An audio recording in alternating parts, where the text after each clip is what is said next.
Late Night Health continues. I'm Mark Alyn. I met a young lady about a month and a half, 2 months ago, and been wanting to put her on the show, and we finally arranged it. Her name is Germany Kent.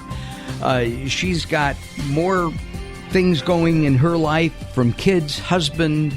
She's a writer, she's an actor, she's a host. Her name is Germany Kent. She's the author of You Are What You Tweet. Germany, welcome to Late Night Health. Hi, Mark. Thank you. Thanks for having me. My pleasure.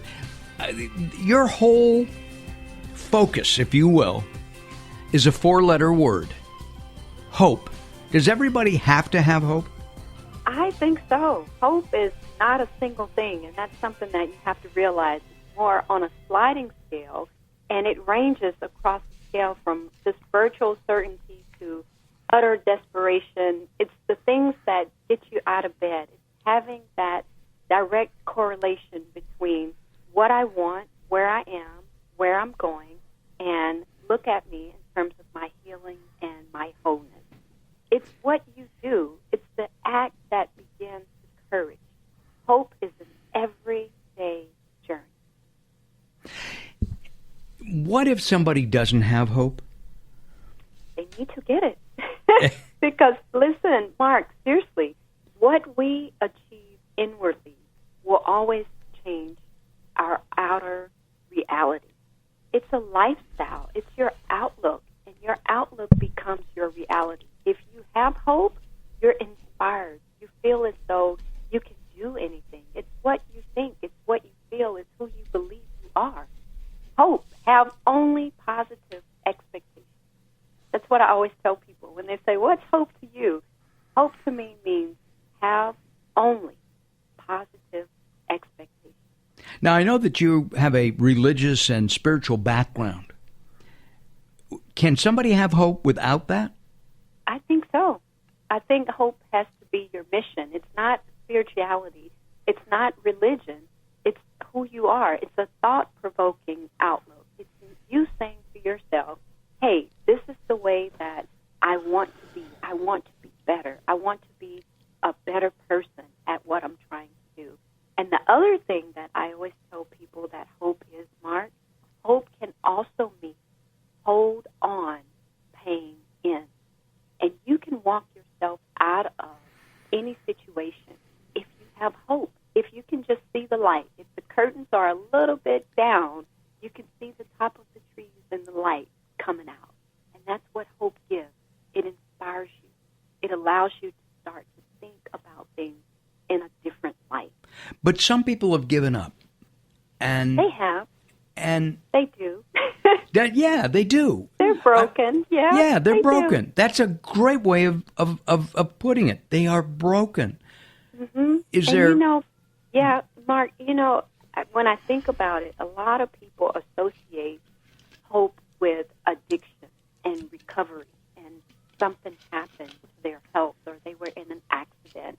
And so, now everything is so gloomy and I have to have hope. No, it doesn't have to be about that. It can mean that you're in a state of being a pessimist and you want to move into a state of being an optimist. And that's what it is. It's a journey. And you have to believe that you're on that curve where you can change the scope of your life just through hope and the way that you view yourself becoming. In looking at life today in the 21st century, we're in a fast-paced, fast food society. And there is so much going on. We're inundated with everything from advertising. We have to take care of the house because the plumbing is falling apart. The car is falling apart. Life gets in the way. Can life get in the way of hope? Absolutely. And I think the reality of it is, Mark, you have to embrace hope. You have to write notes to yourself and encourage yourself. Hope notes. Leave them around the house. Put them in your car. Send them to school with your kids in the lunchbox. People always think that I'm crazy when I say leave yourself hope notes. Well, what does that mean? It means that you have to have a need to stay motivated, because You cannot motivate anyone else. If you're a leader, if you're a mentor, if you're a radio host, if you're an actor, whatever it is you do, you cannot motivate anyone else until you are yourself motivated. And so I think it becomes a stimulation issue, and humans, we have to decide that there's a desire to be challenged and to be stimulated and motivated and keep others motivated, because people tend to gravitate towards us based off our energy. And if you're a hopeful person, Mark, people will naturally gravitate towards you because they want some of your hope. They want some of that positive energy. Everybody's looking for it. They don't always admit it, but they're always looking to be around. I have to tell you, I have to be honest with you. I'm very selfish in this. We invited you on the show because we wanted to share your hope. You have such a positive outlook on life. It's contagious. Thank you. And you can see it in your picture. We will have your picture on our website because we're going to give you your own page on our on the Late Night Health website. Blessings to you, Mark. You're awesome. Thank you. When you see this young lady smile, you are going to be amazed. Besides, it's a pretty face as well. Our guest is Germany. This is the time, German, you're supposed to say, and you're a beautiful man, Mark, but that's okay. Mark, I get it. You are a beautiful man. I get it. You're it's very all right. compassionate. That's the one thing that I love about you is your compassion for other people. And I just love how you use this to bring awareness. You use everything that you have to bring awareness to other people and be a light. Thank you very much. I appreciate that. That is such a great stance in our society because a lot of people don't use their power to bring about change. I had the opportunity of directing Germany in some video work, and she knocked it out of the ballpark. And I hope I was a little bit of help in helping her to focus her energies to get what our client wanted. Germany Kent, the author of You Are What You Tweet, is our guest. We're talking about hope. She has a whole collection of books all about hope.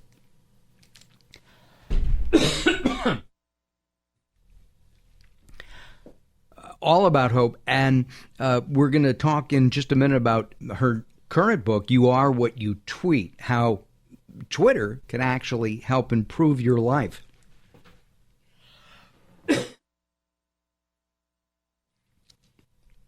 Mark? Yes, I'm here. I'm fine. Yes. Okay.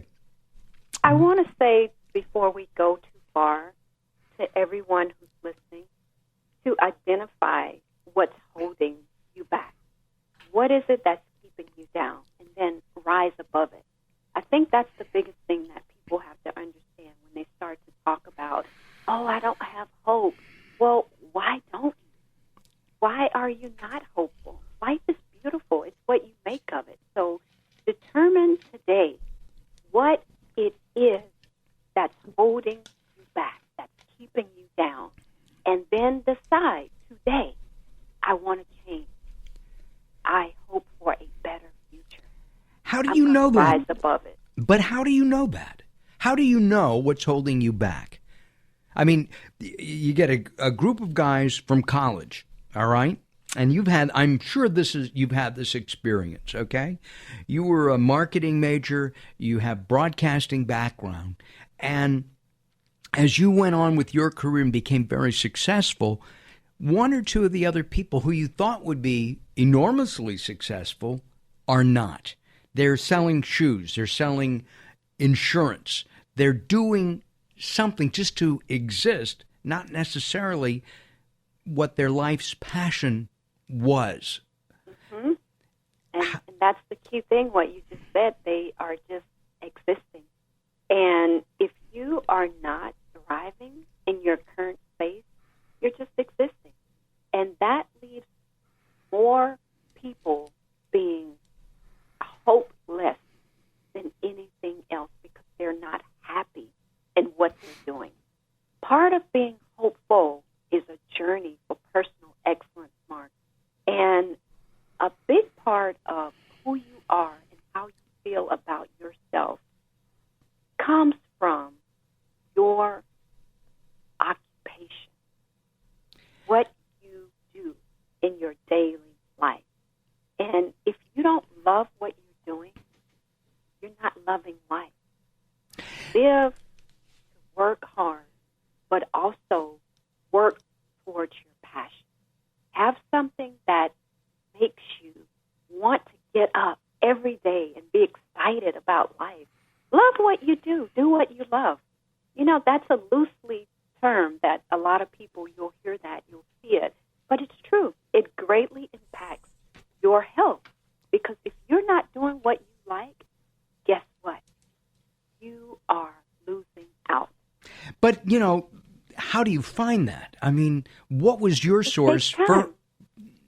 But what was your source of passion? I mean, your source of hope. Did you have that as a kid? You know what? I think just failing a lot at things that you don't like will allow you to get to things that you do like. And once you realize that you go through disappointments for a reason, it's all to get you to the place where you're supposed to be. It doesn't feel good at the time when you're kind of journeying through a lot of different occupations or through different scenarios, situations that you know that you're not supposed to be in. But it grows you. It allows you to become better at what you want to do because you've experienced something that you know was less than your expectations, what you had for your life. And I think a lot of people get stuck in a rut and they never step forward, like they never move in a forward position. They just get sidestepped and then they redirect to the negative instead of thriving in the positive. Exactly. It's the onward movement that you have to do. Is that the hardest thing somebody can do in life? Discovering the lesson in the disappointment, accepting it, and moving on. Some lessons can improve the future while others can allow you to be stuck in the past. And when you dwell on things that are a disappointment without learning from it, then it serves no one, especially you and your passion and what it is that you're trying to accomplish. And nobody knows you better than you. So quiet time is very important, and that's what I write about. That's what is in all of my books, basically. Just know yourself, know your value, know your worth. The more you accentuate your positive and who you are and understand yourself, the more other people will be able to understand you. When we come back in just a couple of moments, Germany, I want to talk more about your new book, You Are What You Tweet. It's over 200 pages, folks, and it's available as an ebook. We'll give you more information about that. One of the things I want to talk about in our remaining time is the fact that young people, millennials in particular, spend so much time tweeting and doing social media, they don't communicate verbally anymore. So we'll do that as well. At the Skirball Museum, our friend Fran Drescher has an event this coming Thursday. cancerschmancer.org. Go to cancerschmancer.org for more information. I'm Mark Alyn. This is Late Night Health. Don't go away. More coming up. Please visit us at latenighthealth.com and like us at facebook.com/latenighthealth. And of course, a very special thank you, as always, to the insane Daryl Wayne. More coming up.